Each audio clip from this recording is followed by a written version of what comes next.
2026 সালের নতুন বছরের প্রথম একাদশী শর্তিলা একাদশী। এটি মাঘ মাসে কৃষ্ণপক্ষের একাদশী। এই একাদশী ব্রত পালন করলে আধ্যাত্মিক উন্নতি হয়, সমস্ত পাপ থেকে মুক্তি পাওয়া যায়। কন্যাদান, সহস্র বর্ষের তপস্যা ও স্বর্ণ দানের ফলে যে ফল পাওয়া যায় তার চেয়েও বেশি ফল লাভ হয় শর্তিলা একাদশী ব্রত পালন করলে। এই ব্রত পালন করলে পরিবারে সুখ শান্তি বজায় থাকে এবং ধন সম্পদে ভরে ওঠে। এই শর্তিলা একাদশী ব্রত পালন করতে হবে 14ই জানুয়ারি, 29শে পৌষ বুধবার, আর পালন করতে হবে 15ই জানুয়ারি, 30শে পৌষ বৃহস্পতিবার সকাল 6টা 42 থেকে 10টা 19 মধ্যে পালন কাজ শেষ করতে হবে।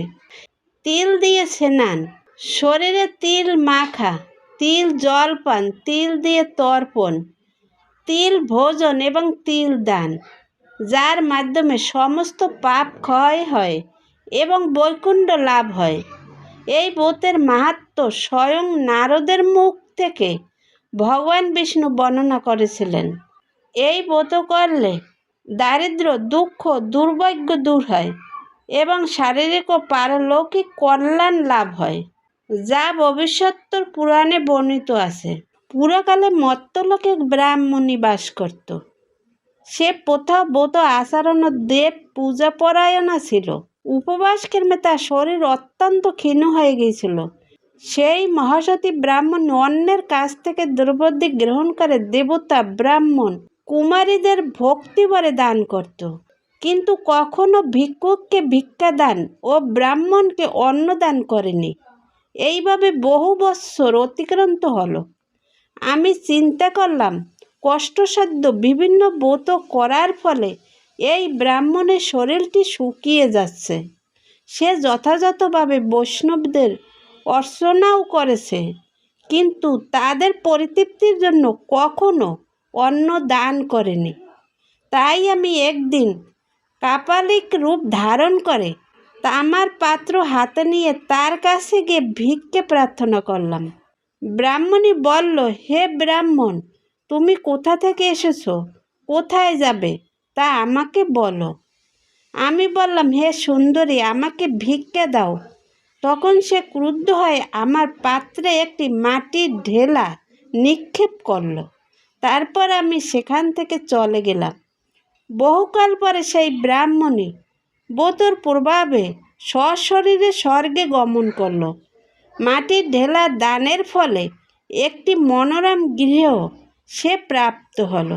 কিন্তু হে নারদ, সেখানে কোনো ধান ও চাল কিছুই ছিল না। গৃহশূন্য দেখে মহাক্রোধে সে আমার কাছে এসে বলল, আমি ব্রত কৃচ্ছ সাধন ও উপবাসের মাধ্যমে নারায়ণের আরাধনা করেছি। এখন হে জনার্দন, আমার গৃহে কিছুই দেখছি না কেন? হে নারদ, তখন আমি তাকে বললাম, তুমি নিজ গৃহে দরজা বন্ধ করে বসে থাকো। মর্ত্যলোকের মানবী সশরীরে স্বর্গে এসেছে শুনে দেবতাদের পত্নীরা তোমাকে দেখতে আসবে, কিন্তু তুমি দরজা খুলবে না। তুমি তাদের কাছে শর্তিলা ব্রতের পূর্ণ ফল প্রার্থনা করবে। যদি তারা সেই ফল প্রদানে রাজি হয় তবেই দরজা খুলবে। এরপর দেব পত্নীরা সেখানে এসে তার দর্শন প্রার্থনা করল। শর্তিলা ব্রতের ফল পেলেই কেবল সেই মানবী দর্শন দেবেন জেনে তাদের মধ্যে এক দেবপত্নী তার শর্তিলা ব্রতজনিত পুণ্যফল তাকে প্রদান করল। তখন সেই ব্রাহ্মণী দিব্যকান্তি বিশিষ্টা হল এবং তার গৃহে ধন ধান্যে ভরে গেল। দ্বার উদ্ঘাটন করলে দেবপত্নীরা তাকে দর্শন করে বিস্মিত হলেন। হে নারদ, অতিরিক্ত বিষয় বাসনা করা উচিত নয়। বৃত্ত, স্বার্থ ও অকর্তব্য নিজ সাধ্যমতো তিল, বস্ত্র ও অন্ন দান করবে। শর্তিলা ব্রতের প্রভাবে দরিদ্রতা, শারীরিক কষ্ট, দুর্ভাগ্য পূর্ববর্তী বিনষ্ট হয়। এই বিধি অনুসারে তিল দান করলে মানুষ অনায়াসে সমস্ত পাপ থেকে মুক্ত হয়। হরে কৃষ্ণ, রাধে রাধে।